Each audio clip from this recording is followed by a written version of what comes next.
Yo guys, what's up? My name is Justin Gotzi. Thank you so much for tuning in. As you guys hear by the sound of my voice, really different tonight. My throat is killing me 1000% tonight.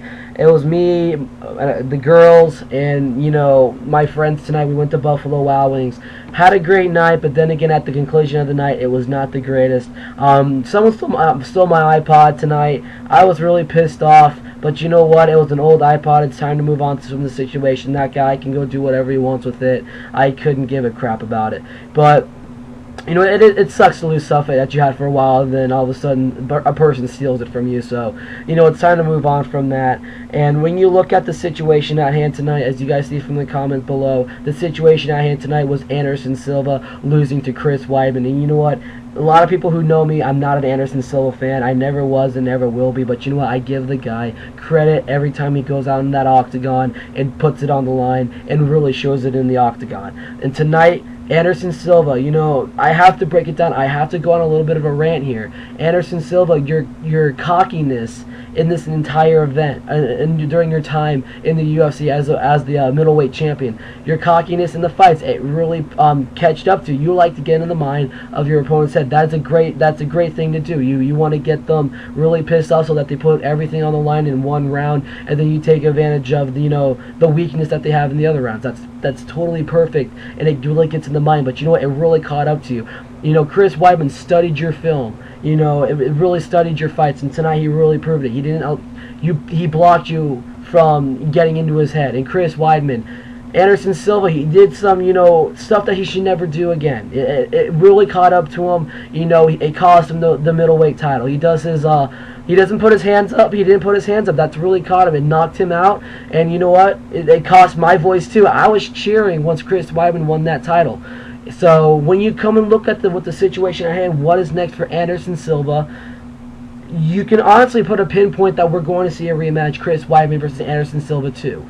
And then we're probably going to see an Anderson Silva without, the cockiness of all. You go out there, you put your dukes up, and you throw down. You don't, get in the mind. You don't keep your hands down and wanting to keep on taking, shots from your opponent, because you know what? Number one, it gives that opponent, more points, going to the polls at the end of the fight, or the judges' decisions. It gets that fighter a couple more points, so that you don't want to do that.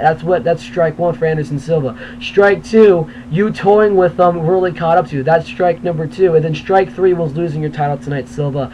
But you know what? A lot of people have been asking me, what's next for Anderson Silva? Well, I can guarantee you we're not going to see a rematch in 2012. That's for damn sure. When you look at the summer is booked with UFC 163, and then we got, the Ultimate Fighter coming up. We also have, UFC on Fox Sports 1. This is taking us all the way up to October, and then you got, November and December, and then you have the beginning of 2014 in January. So when you look at the situation at hand, we're going to see Anderson Silva versus Chris Weidman. I'm hoping that maybe we can see it at the end of the 2013, but you know what? It's really hard to pinpoint what UFC is going to be doing with Anderson Silva. I know a lot of people have been asking, are we going to see Anderson Silva, John Jones? Are we going to see Anderson Silva, George St-Pierre? You know what? If those two, fantasy fights, if that is ever going to happen, I think the more likely scenario is we're going to see Anderson Silva versus George St-Pierre, a fight that everybody wants to see before Anderson Silva, calls it a career. How old is he right now? He's like 38 years old. He's really at that climax where he's 40 years old, where it could be time to slow down. But there's no stopping Anderson Silva. This guy can be fighting until he's like 49 years old. So this guy is always in shape, always ready to fight. So you know what? I would like to really want to see I want to see Anderson Silva versus George St-Pierre. I'm going to draw the line right now, but I want to hear from you guys the most, as my voice is just killing me right now. I appreciate everybody who comments. I want to hear your guys' opinion. I think this was a fight that really took Anderson Silva to his limits. I hope it shines down back on him, but you know what? Getting in your opponent's mind, it's a good thing. But you know what? You always want to keep your dukes up. Keep your dukes up and go out there and fight.